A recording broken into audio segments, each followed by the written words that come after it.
Brooklyn, we did it.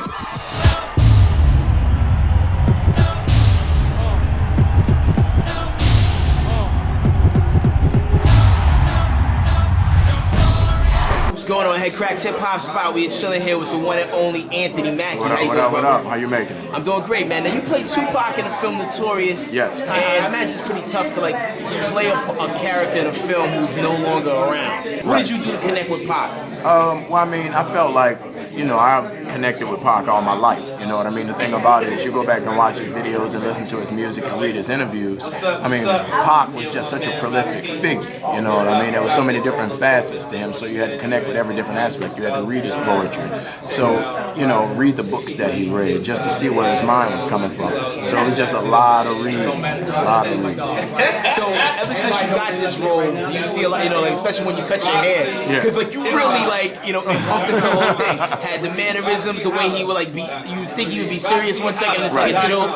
Did you get a lot of people in the street stepping up to you and thinking that you were Pac? It was weird when we were shooting. Every now and then somebody would run up to me on the street or something like that. My first job, I did a play about Tupac, so I had all the tattoos and everything. So literally, it was when Tony Braxton was in Beauty and the Beast. I'm walking through Times Square and I go into the DoubleTree Hotel to use the bathroom.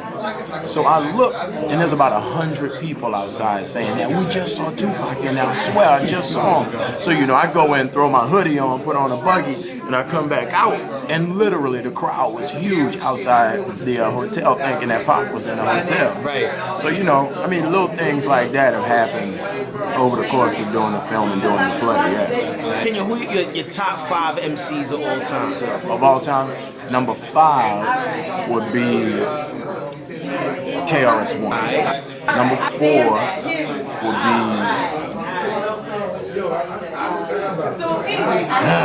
number 4 would be right now Lil Wayne.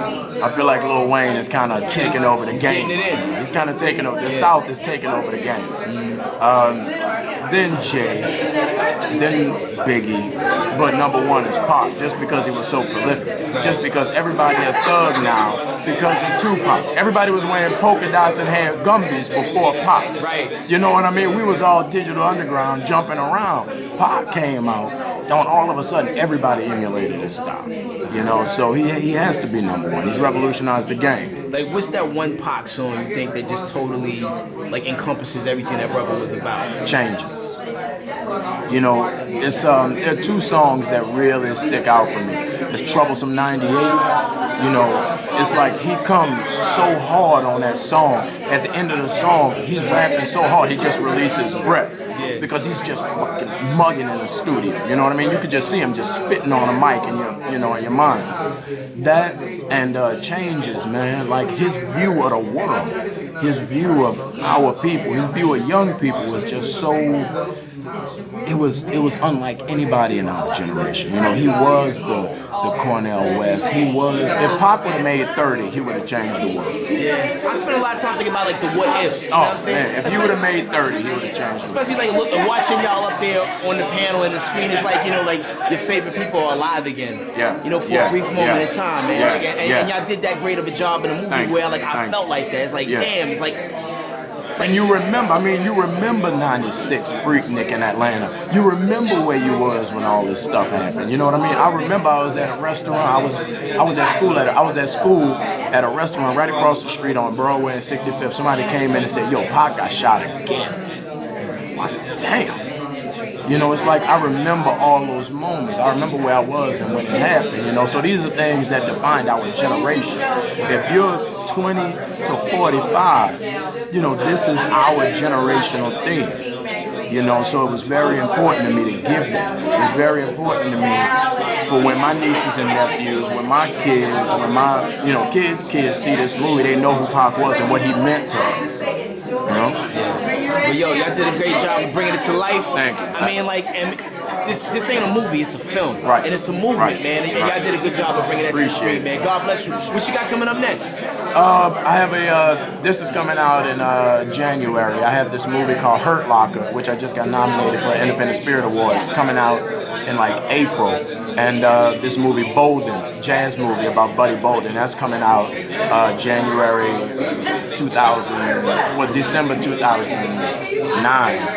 And then I'm doing this movie Babylon with Paul Giamatti down in Jamaica. That should be coming out January 2010. Keeping busy, man. God bless you. Keep doing your thing, Many man. blessings. Anthony Mackie in the house. No doubt. No, what up? It's Anthony Mackie, and I'm down with Headkrack's hip hop spot. Where you want to be 10 years from now? 10 years from now, where do I want to be? I want to be just living, man. Just living comfortably with my wife, you know, just laid back, just chilling, you know what I'm saying? Living. Where I think I'll be 10 years, I don't think I'm going to see it, dog, for real, man. And I don't think my luck is that good. I hope it is, but if it ain't, so be it. I'm ready.